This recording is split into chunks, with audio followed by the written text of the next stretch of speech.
Wonderful. What are you guys doing today? Or just goofing off? I'm here for a conference. What kind of conference? I'm a PA. It's a PA conference. Physician assistant. She has inpatient neurology. Oh, yeah. Terrific. And yourself? I'm a hospital administrator. I run the hospital. Wow, great. Tip of the hat to the two of you. Thank you. I'm her plus one. But you can see I'm working hard at the conference at the moment. You know? Well, yeah, this is. I'm not going to turn you in, all right? Keep it very quiet. It's just between us. Exactly. And the cameras. Yeah. So your mother's a congresswoman from Colorado. And her name is Lois Landgraf. And how long has she been in? For 6 years now. 6 years. So she's got some. Yeah. So she's got her last term election coming up this summer, and then she'll have served her maximum 8 years and be done. So. Is she gonna? That's it. And she. I don't know what she's gonna do after that. I don't think she. Right now, I think she's. The opposition put up like a lot of money into her opponent, and so she's just trying to get back in. Democrat or Republican opponent? A Republican opponent. Yeah. Yeah. So, yeah, because it's if she gets through the primary, then she doesn't have an opponent in the Democratic, or if they do, it's like whatever. Because we're in a they live near Fort Carson. It's like their whole district and everything is very. Her mother supports the voice of her constituents very well, versus writing the majority of just signing every bill that comes across, you know. Yeah, well, she actually reads the stuff? Yes. Yeah. Come on. Yeah, no, like we read some of her stuff, and she's up to like that's good. 1 o'clock in the morning passing bills. She does a lot of veterans bills. That's one of the things. There's very few. It's like Rand Paul is, he does that. Yeah. Very few of them actually read the stuff. So I'm glad to hear that. Yeah. No, she works really hard. She's won a ton of awards for her.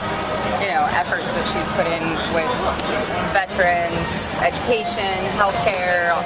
She's and how does she feel about the Trumpster? Oh, she loves him. I mean, she loves what he is doing.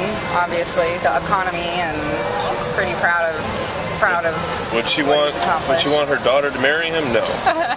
Does she respect his professionalism and his business model practice and how he makes decisions? Yes. Yeah, exactly. But if you took JFK back in his time and put him in today's spotlight, he'd be in the same boat. Right. Well, yeah, indeed. Yeah. Half the presidents in the past wouldn't cut the mustard today. Yeah, a lot of times he was the last president that actually tried to be a president. Mm-hmm. And of course, what happened to him by doing that, and then they're trying to assassinate Trump politically in every way they can. Look how much he stood up to it, though. It's crazy. His reputation, I think, provides him a lot of throw whatever at me, I can take it, because I don't care. Plus he's very well protected. The Army is protecting him, and But professionally, let me ask you guys some things about your professions, because medical care, of course. Medical care and Army, 17 years. Oh, terrific. So you used to work for me. I'm still there. Yeah. Terrific. Yeah, well, you did a great job. Thank you very much. Thank you. About 3 more years before retirement, so we're sticking through it. Yeah, well, obviously I'm a magnet for military and police and everything, and the military overwhelmingly I find is very happy that Trump's in. Yes. I've only run into one ex-Marine that was a Hillary fan. I couldn't understand that one at all. Well, he must not like being paid, because we get the lowest pay increases ever whenever you have a Democrat. Yeah. There's a lot of the lowest funding for any of our equipment and training whenever that's in office. So. Sorry.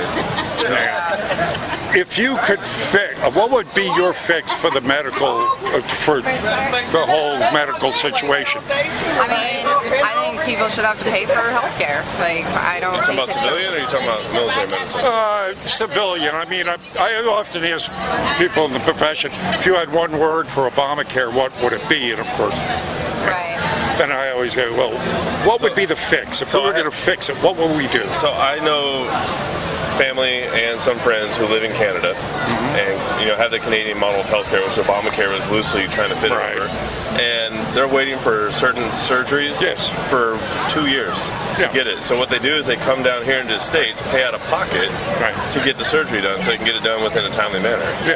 We're approaching that venue if we stayed with that. I don't think healthcare is necessarily a right. Like, it's something, it's something you have to actively pursue, and I don't know. Yeah, there's nothing in the Constitution that's, guarantees your health. I mean, that's, exactly. You educate yourself, learn what you should do and what you shouldn't do, and then, You go on my side of the world, in the military medicine, talk about people who think they're entitled. A lot of the spouses, family members, whatnot.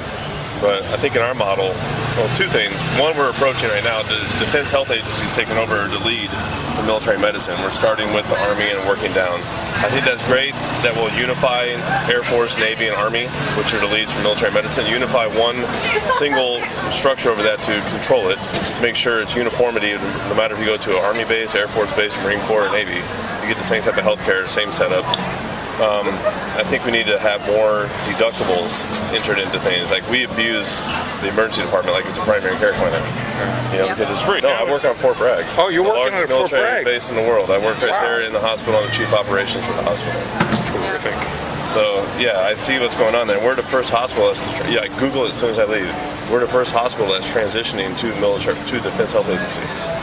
So, we're going to be the tipping point, but we're also the most popular base in the world because of what we do there, special ops community. So we'll see how it goes. I think it'll be a good thing to unify military medicine across the board. Yeah, well, indeed. Yeah, I mean, that's part of, I mean, I would think that's where, I mean, that'd be sort of like the testing grounds anyway, because you're going to, I don't know, I just feel like in general, this culture of today is that you get everything and you pay nothing. You are entitled to so much, and I don't think that should be the case. And we don't raise our kids to feel that way. You're aware enough and wise enough to know that this. I don't think military medicine though should be a social experiment. Right. So, and I'll leave you in this so we can actually go over there. But here's one that'll just, if this doesn't piss you off, I don't know what will. It should piss off anybody. So, transgender is obviously something that we're allowing in the military. I get it. I'm not arguing what you're into. Yeah. That's not my place. However, what it does upset me, and I experienced this firsthand, so we had an SF guy, right? 27 years old, Silver Star recipient, amazing, multiple deployments. Already had one testicle lost due to training and whatnot, right? The other one, he had cancerous issues, about to get that removed. So he wanted to freeze in cryotherapy his sperm so he could have more children. 27 years old, he's young. Right. We denied it. As TRICARE, it was denied for him because of our bylaws that we have written and approved by Congress. However, 23-year-old male wanting to become a female wanted to freeze their sperm before they had the surgery, to change everything. Yeah.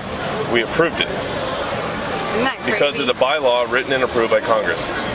So, we approved that for somebody who's 23, been in the Army for 2 years, never deployed, never proven themselves, so on and so forth, right?